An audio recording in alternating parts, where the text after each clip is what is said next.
Hello, I'm Paul Dychik, founder of Elastic Steel Method of Athletic Conditioning.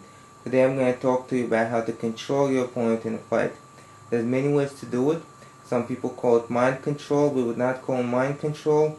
However, you do control the mind and body of your opponent.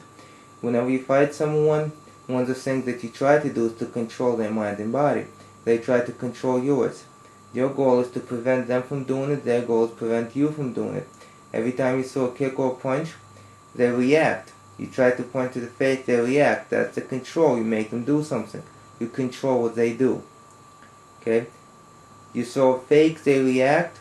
You control what they do. You move forward, they move, you control them. You fake that you're going to move, you control them. We all know these things. There are other things, however, which are taught in warrior strategy that are not common. Okay? And because they're not common, it's easier to employ them against your opponent because he doesn't expect it. And if he does expect it, if he doesn't even know about it, most people don't train to defend against it. Okay? And you're going to see a clip of taken from Warrior Strategy Seminar where two opponents work on that, trying to control the other person and the other person is trying to resist it. Okay? And what we're going to talk about is something called polarities. Polarities is another way of saying quality of movement. Okay? We already said that you can control someone by faking a punch, faking a kick, throwing a punch, throwing a kick, making them react, making them create an opening, throwing them off balance, moving forward, moving back, moving to one side, moving to the other side, angles, controlling them that way, forcing them to react. Okay? So you are controlling them. Now, quality of movement. There's many different qualities of movement. We're going to talk about just one. If you look at Warrior Strategy Seminar against the many different qualities of movement, you are taught how to perform them, how to watch out for your opponent doing them, and how to control your opponent with that. The one that you're going to see right now is soft and hard movement. That on two different poles of each other, therefore it's polarities, soft and hard. If you move soft and you attack your opponent hard, he does not understand what happens because reaction time slows down, because he expects you to move soft. If you move hard and then you attack your opponent soft, he does not see it as a real attack. Therefore, he either doesn't respond to it before it's too late, or he responds to it but it's already too late. Okay? So pretty much you change the quality of movement. Now, if you look at Muhammad Ali and some of the great fighters, you'll see that happens, and Bruce Lee also employed this strategies in his training, and many other great martial artists, boxers, fighters, and MMA fighters of today employ this also. Okay? Now, this is rarely taught, therefore most people do not even see it. When someone does it, they do not see it. They just say, oh wow, that punch made it, or that kick made it, or that takedown made it. He was able to do it. But how he set up for it, how that person was able to do it, this is something people don't see. What we're going to do here is the following. Some people move soft, attack hard. Or move hard, attack soft. Okay? Now, sometimes people switch between soft and hard, soft and hard, soft and hard. Okay? As well as many other qualities of movement.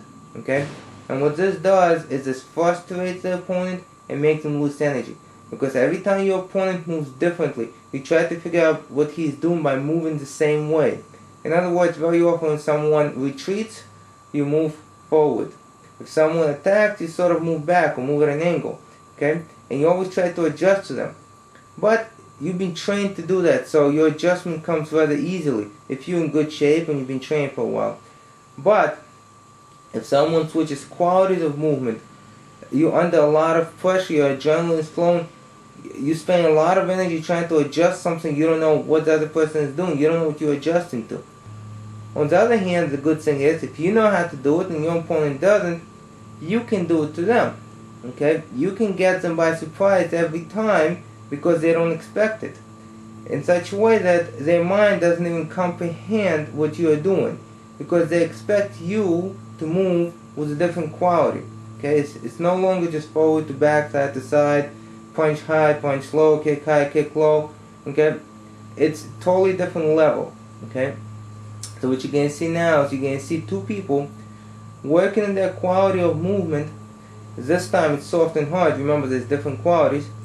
And what they're trying to do is, one is trying to move the same way they're moving without responding to the other person. And the other person is trying to control them by forcing them to move at the same quality of movement that they are moving. Okay? And this is a drill that you're going to see right now. This is very difficult to do, and what this does is tires the other person out. Now, once again, of course, if you choose to keep switching back and forth, if you don't choose to keep switching back and forth and you just move at one quality and then you just attack at another, chances are 99% of the time you're going to score. And when you don't score, it's usually when that person either very well trained to respond to what you're doing, or that person just got lucky and moved out of the way or was able to block. Okay? So that is the explanation for what you are going to see. This clip is taken from a warrior strategy seminar. Enjoy. What's going to happen now is one person is going to be doing the hard and the other soft.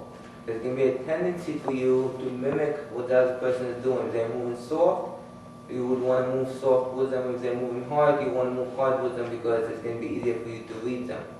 But in this exercise, you want to stay with what you're doing. Do not transfer over to their movement.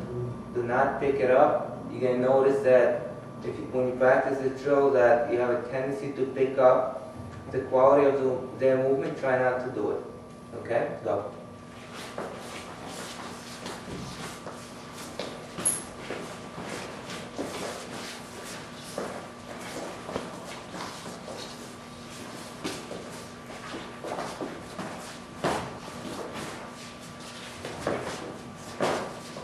And switch.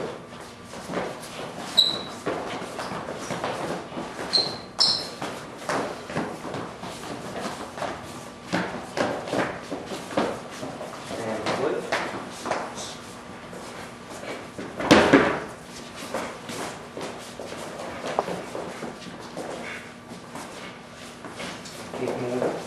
Now think about it. How can you not move explosively when the other person is moving explosively? Very difficult. And switch side.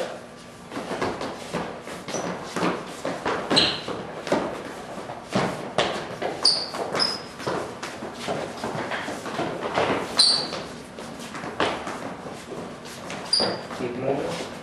What you see now is a defense against this strategy. Okay? If the other person is trying to get you to move soft or hard, and you're able not to do it, that's your best defense against that strategy.